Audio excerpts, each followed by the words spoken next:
handoff, Adrian up the middle, room to the 20, cuts to the left to the 25, and Adrian's loose! He splits the defense! 50, 40, 30, goodbye, baby! Touchdown! We bleed purple, and our bones are gold. Hear the horns coming out of our dome, behold. We are Minnesota Vikings fans. We love when a player scores, we roar, ignite the stand. Hey there, Vikings fans. You are listening to the Purple People podcast. We hope you all had a wonderful Halloween. I know I sure did. Yeah.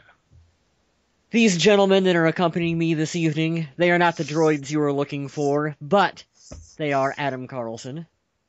Yeah. And Kyle Smith. Thank you for being with us. I promise you guys that this episode will not focus on Beth Green. Just a promise. Okay. It's going to be Beth free. But I'd like to welcome you to episode number 124 of the Purple People podcast. This title comes to us in honor of Mr. Kyle Smith, who thought of this one. RG 3 points short. Mm-hmm. Some witty stuff there, sir. Gotta earn my keep. I played hooky last week. About time I did something. All right, let's go right into the quick hits because that's what I do.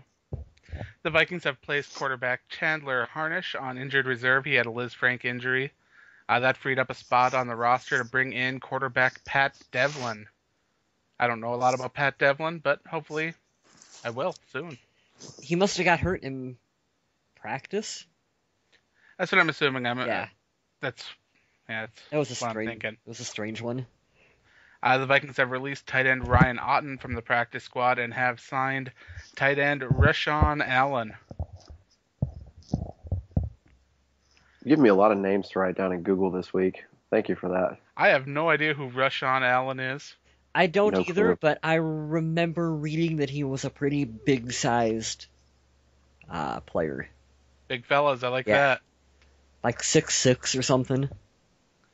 This one actually came courtesy of, I believe it was Mr. Kyle West or Mr. Kyle Smith. I don't recall which on our Facebook page. He shared an article about Governor Scott Walker of Wisconsin shipping a beam over for the Vikings new stadium that had "Go Packers" written on it. Yeah, Luckily, the graffiti has been removed from the beam and will be used in the new stadium. that was me who shared that one. It was apparently, I guess, the factory that makes the beams that they're using for that is in Wisconsin. And he was visiting the factory and he wrote that on one of the beams. But yeah, it's been removed, I guess. Who cares? It's all in fun. It was kind of fun, but stay classy, Wisconsin. Just a little bit. Well, we're talking about classy. There's something that I got to talk to you Vikings fans out there about. This one's for the ladies. Are you listening, Vikings fans, ladies? The number one jersey purchased in Minnesota by women is Aaron Rodgers. Get out. I wish I was lying. All of you, get out. There are people on Twitter making a case that it is people from Wisconsin going across the border to the Mall of America or whatever so that they don't have to pay sales tax on clothes, which makes sense when you think about it, but Oh yeah, that actually is a pretty legitimate argument because I know a lot of people, we live close enough to Minnesota that, actually driving up there and doing some shopping with no sales tax, a lot of people do that around, school time and stuff, so, yeah. But still, Vikings fans, ladies, come on, you can't have that stat. It's pretty crazy. You gotta go buy some Ponder jerseys or something, ladies. Hey, I've got a Ponder jersey, why not, right? There is a Viking store in the Mall of America. You need to change that. To a Packers store or what? No, they need to change the stats. Oh, man, touche. I kid, but come on, ladies, let's see some more purple.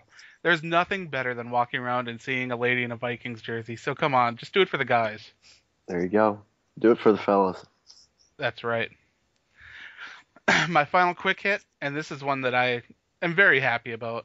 Teddy Bridgewater has been nominated for this week's GMC Never Say Never moment for that game-winning drive that he engineered against the Redskins that we're going to talk about in a little bit. Yeah, Teddy. Did you hear that the team has asked the fans at the stadium not to chant Teddy? Mike Zimmer in his press conference, he's like, we appreciate it, but please don't do that when we're on offense. I don't know if anything could get to Teddy. I doubt he even hears it. He probably blocks all that out. He is so serious. It is amazing. But I can understand why maybe they didn't want to screw the team up when they're out there on offense. But Right, you're supposed to be dead silent on offense. Yeah, And sometimes so- the crowd just can't help it. They're excited. So do it when they're in, like, TV timeouts or something, guys. Then chant for Teddy. That's The right. fact that we have so many people cheering for a rookie quarterback and supporting him, or have to tell him to calm down, speaks volumes, because we have the best fans in the NFL. Mhm. That's a fact. I firmly believe so. I do. All right, so let's give away our game balls and our donkeys for this week's game because we are excited to just dive into this, I bet. Yes. I'm always I- excited. I'll go first since I usually go last. Okay. I'd like to give my game ball to Everson Griffin. Good 1 choice. sack, 6 total tackles, constant pressure against one of the better offensive tackles in the NFL in Trent Williams. He really just had a fantastic game and is living up to this contract that was put in front of him. Did you know that after this Week 9 game, the Minnesota Vikings lead the NFL in team sacks? So amazing. I think we have 30 after this week, correct? Astounding. It's amazing. Absolutely amazing. Mike Zimmer doesn't even care who's getting him. You ask him, he's like, Everson Griffin leads all Yep. defensive ends in sacks. Mhm. This guy, he is proving to just prove all the doubters wrong. It's great to watch him play. My donkey's a guy that I don't know if I ever thought I'd give this guy the donkey. Matt Khalil?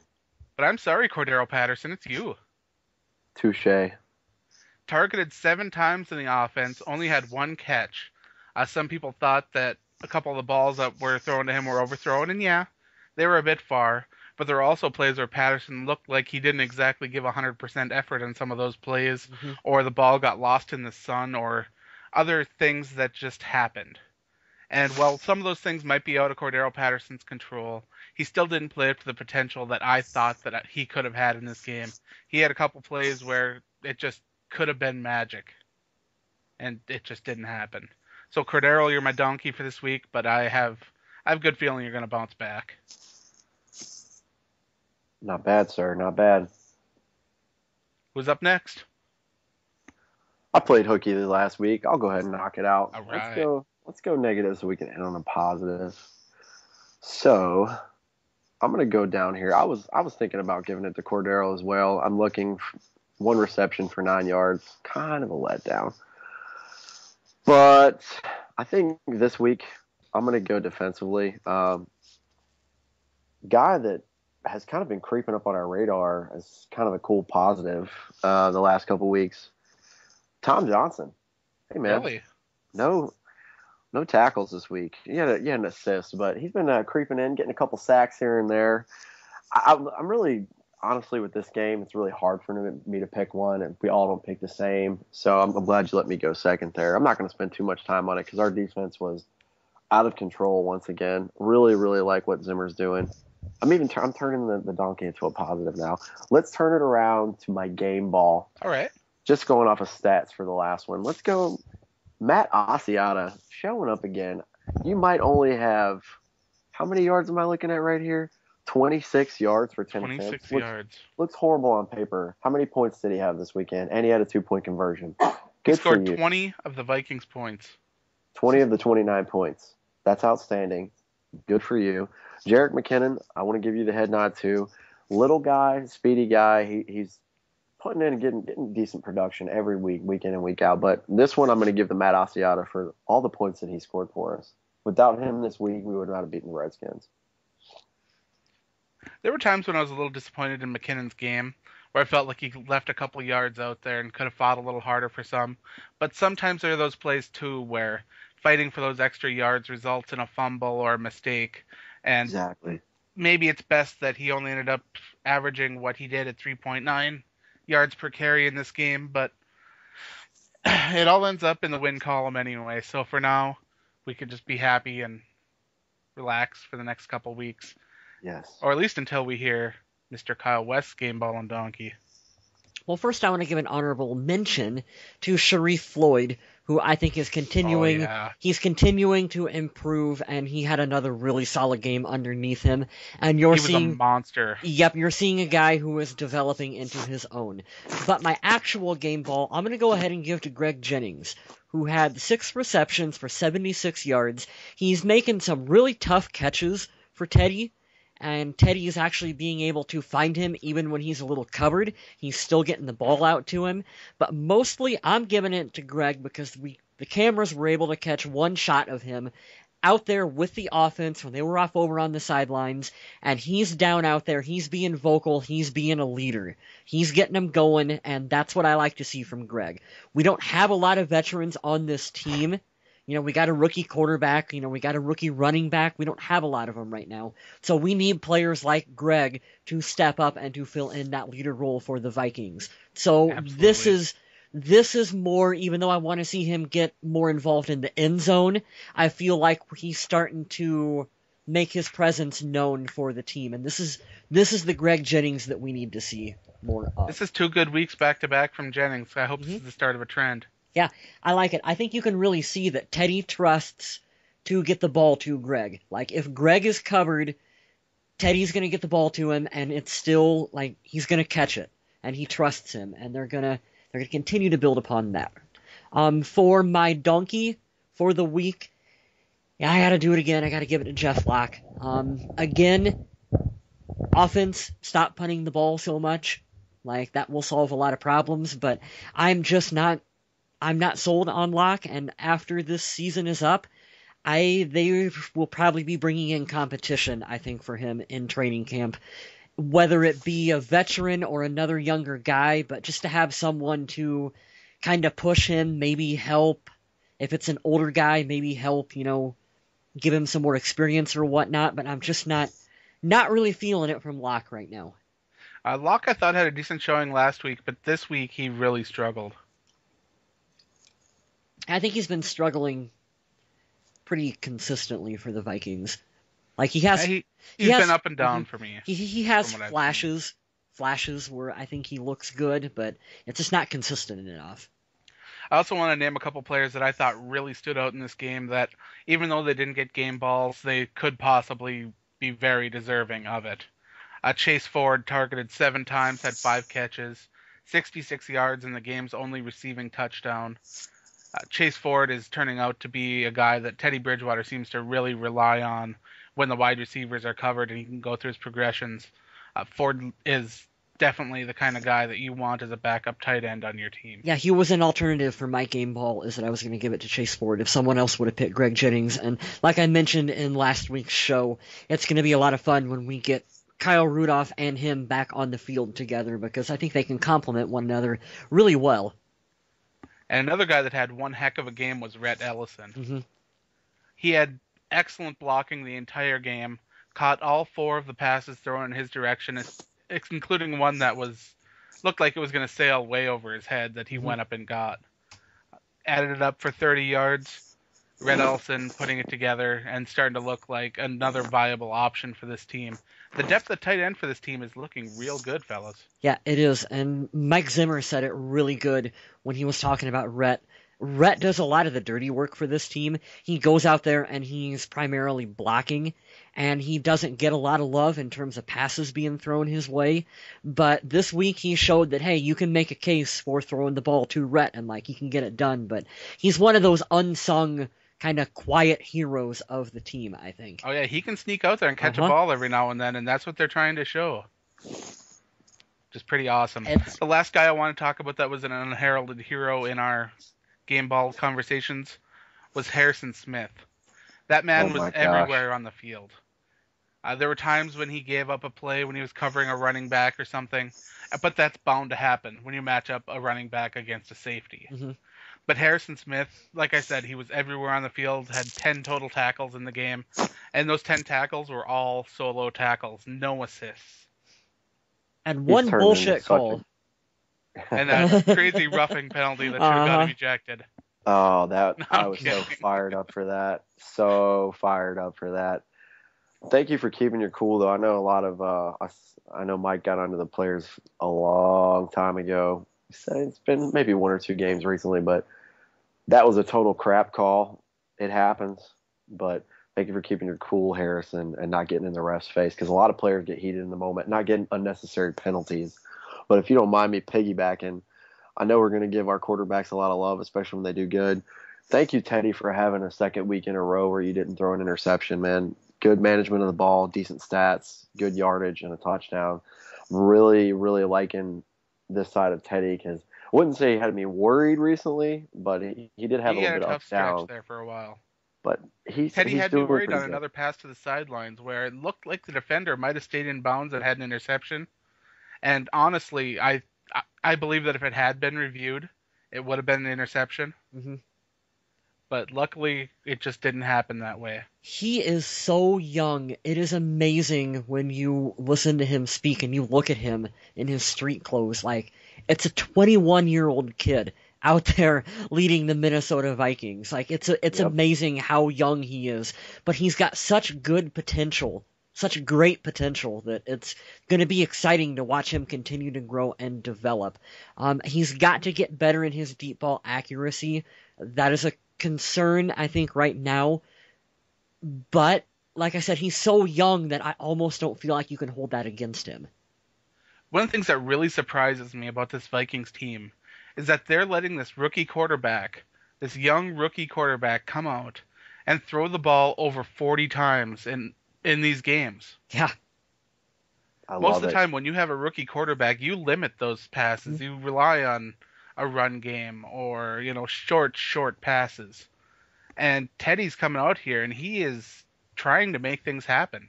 Even if he's not connecting on these deep balls, it shows that he is noticing that these players are opening up. And to be honest, he just outgunned RG3 in this game. You know what I think his worst decision of the game was? When they were on that 4th and 2 and he could have ran for it. And he didn't. I'm like, Teddy, I love the fact that you want to scramble around, whatever, you want to use your legs to make a play to open up a pass. But in that situation, kid, you just please run for the 2 yards and make it. Live to fight another down, man. Yeah, that was a rookie mistake. Yeah. That's something that I know that when he watches the tape, he's going to be like, man, I should have tried for that.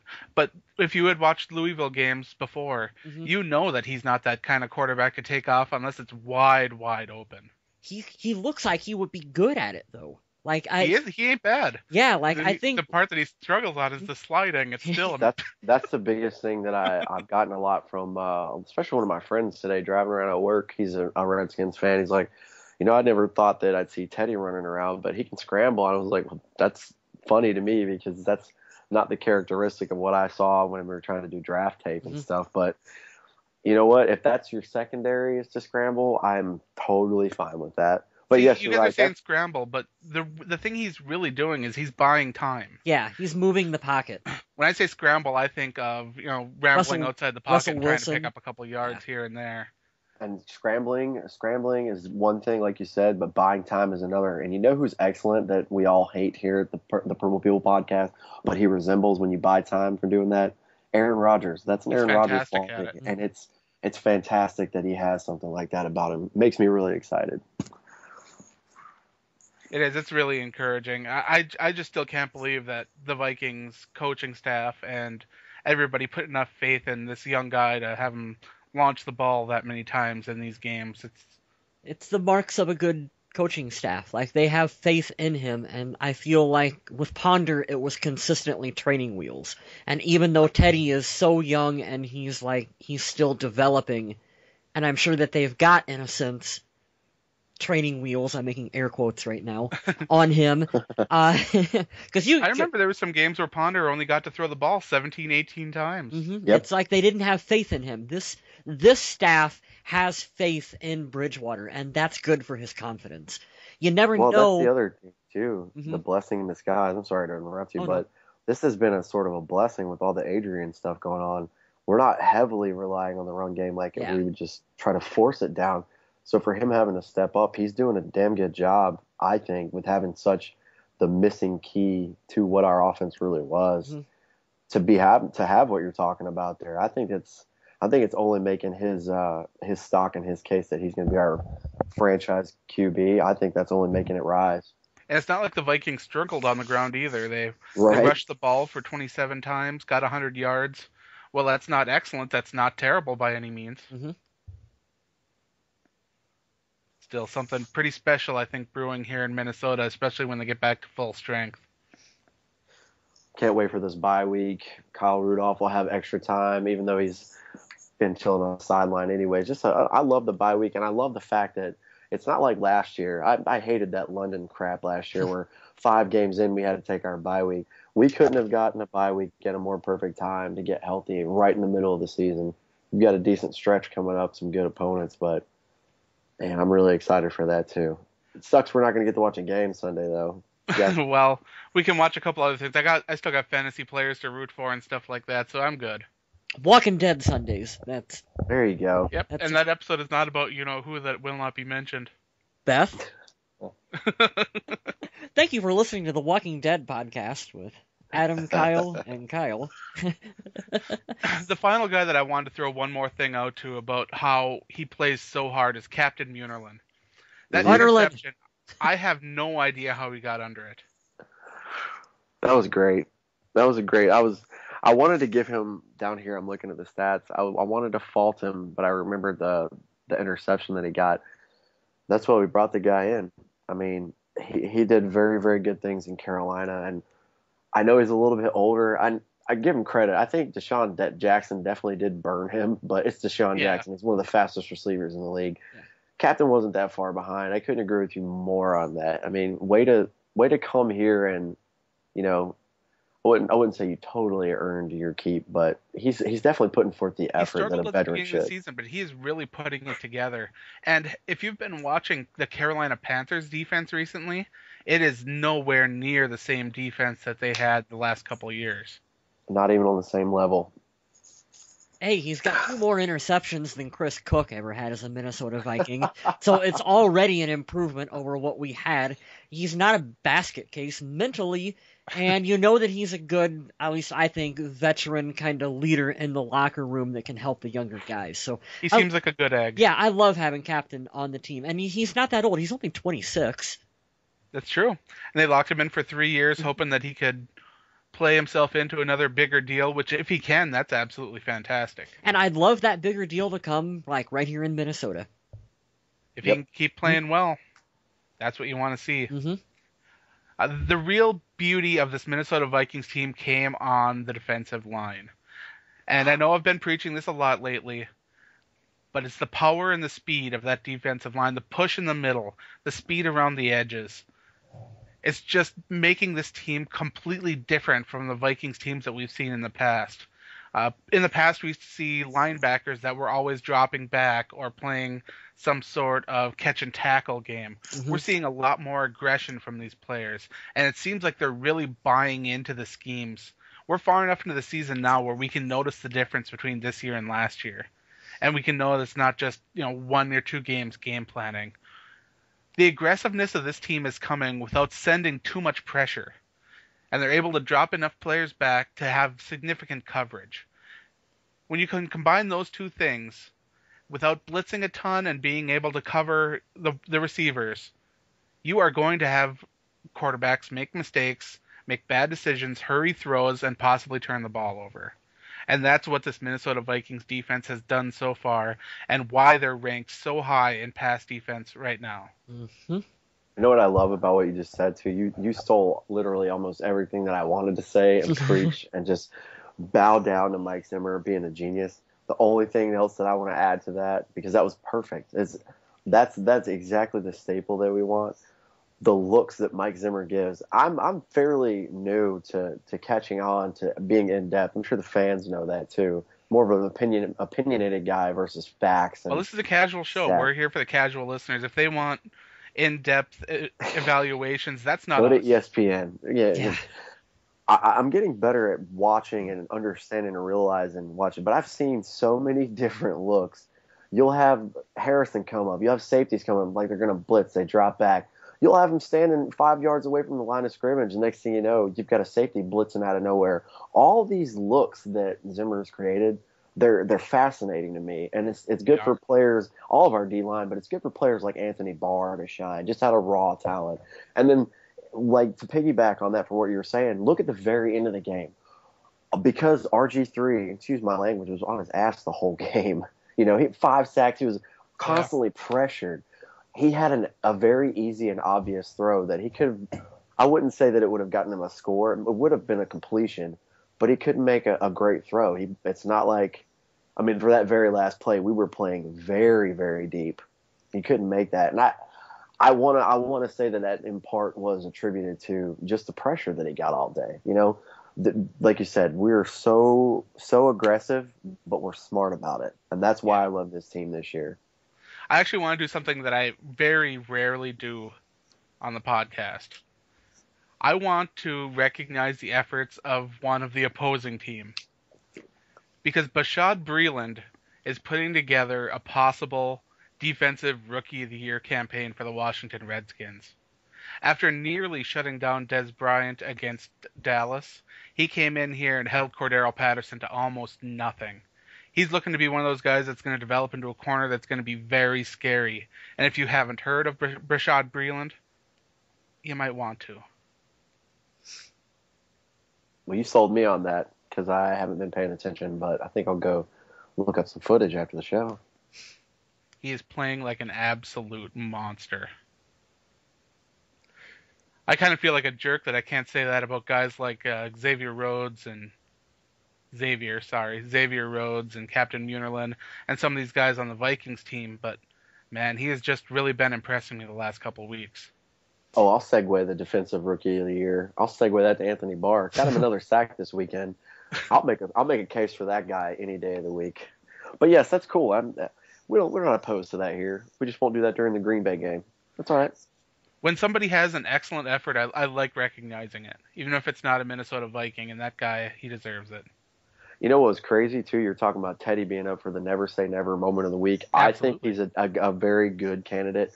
But somebody else, you talk about another team, Dirty Mark Sanchez made an appearance this weekend, and I think he's up for it, too. So Teddy's got some stiff competition up there, but I thought really for sure excited. You were going to say Laurinaitis. No. I did, because that fumble recovery right at the 1 yard line when Colin Kaepernick was trying to punch that in, that was huge for that game against the Rams. I wouldn't be surprised if he lost it to Laurinaitis. This is why I love the NFL. Anything can happen. Oh. But I'm really excited to see our young rookie leader getting up for another award. It's great under major pressure. Game's on the line. Can you do it in 2 minutes? Teddy says I can, and he goes and delivers. Good for you. The nice thing is that they don't have to do anything next week. They got a bye week. They can rest up. They can get healthy. They can game plan for the Week 11 game against the Bears in Chicago.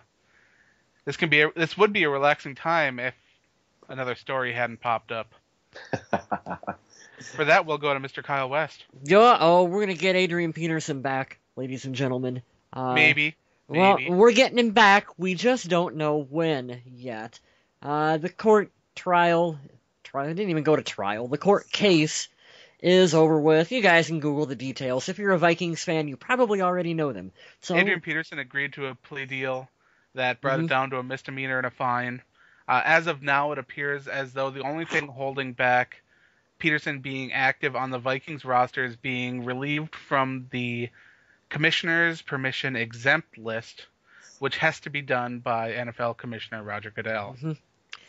No one knows what that's going to be to get him off from that. Everyone is just speculating at this point. There are some people who believe that, hey, maybe he can go for time served and a suspension. There are other people who are making the equally as valid argument is that doesn't count, and it will be from this point, now that the case is over with, on that the suspension will be served. We legitimately do not know at this point. The time he served, he can turn in his paychecks, that can count as a suspension. There's been so much speculation. A lot of fans seem to really want him back on the field. Others aren't sure how to feel about the situation, and there is a rather vocal minority that do still want Peterson to never play for the Vikings again. Yeah, it depends. I mean, it's all over. My Twitter followers today, everyone seemed pretty pumped and pretty unanimous for wanting him back on the Vikings. Just kind of based on the outcome and what he said afterward. There is still, I had one or two people that were a little more reserved on it and saying that if he comes back, I'm still a Vikings fan, but won't necessarily wear my 28 jersey to the games anymore. Like, I'm going to retire that. And, yeah, so it's still a little bit of both camps, but it'll be interesting to see what happens with Adrian.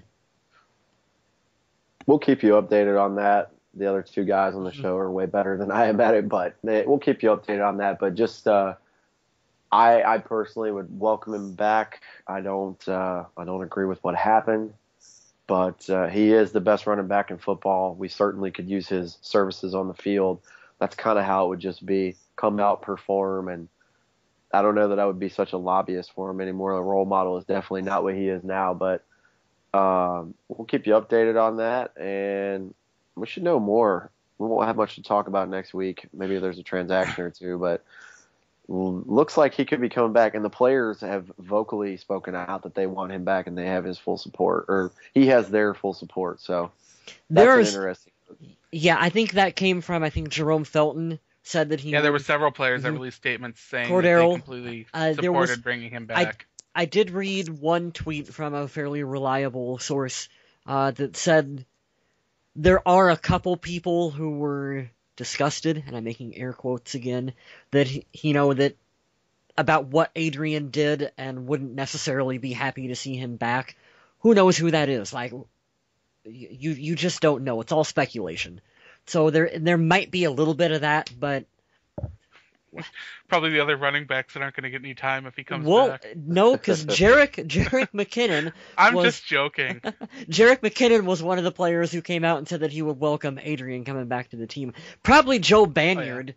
McKinnon's kept in touch with him the whole time, and I guess McKinnon's been getting a lot of advice from Adrian Peterson too, in the form of text messages and phone calls. So, hey, if it's working, it's working, and whatever Adrian is telling Jerick McKinnon, keep it up. Mm-hmm. Do you guys have anything else you want to talk about concerning Adrian Peterson going into the bye week? Any other players? Anything at all? For one thing, I'm excited to see Kyle Rudolph back. It sounds like he's going to be a go for the Chicago game. Like, that's their timetable for him. So I'm definitely excited to see him back on the field. I think best case scenario for Adrian is the least likely scenario, but there's like a 1% probability that all of a sudden all the Ducks line up in a row and he gets back on the team and he gets the bye week to practice and like we see him against Chicago. I think that is like really unlikely, but that could happen. I'm going to assume they're going to lay down some kind of suspension. You're going to see the Players Association go out and try to counter it to a lower thing. Like, there's going to be more to this, unfortunately. I think that is the more likely of the two options. Well, the problem with that is that Goodell doesn't have to adhere to the guidelines that were set forth when they did the domestic abuse policy. Mm-hmm. Because it involved a minor, he's in kind of really interesting grounds where there is nothing in stone as far as what the punishment would be. I know a lot of people are going with the 6 games that they had originally for Ray Rice, but there's no way of knowing if that would even be the punishment that would be handed down. So for now, let's just wait and see. Mm-hmm. It's that unfortunate waiting game, but only time will tell. We've still got a lot of football left, so. Absolutely, and hey, Cordero Patterson thinks that we got a good chance of making the playoffs, so why not? Hey, if he puts stock in it, there's no better attitude to have. I remember us sitting here a couple years ago when we did make the playoffs. We were 6-6. We were like, didn't know what to do, or 6-5, something like that. It's not out of the window. We can win a lot of games in a row. We could be in that conversation. Let's get healthy first, like Coach said, and we'll figure out putting some wins together in a row. Yeah, it's going to take some big wins against division opponents, but it's not impossible. That's for sure. On that note, I'd like to thank everyone for listening. Check us out on Twitter at Purple People Pod. Check us out on the Facebook page, Purple People Podcast. You'll meet up with either me or Kyle Smith there. Mr. West handles our transactions on Twitter. Thanks again for listening, and stay classy, Minnesota.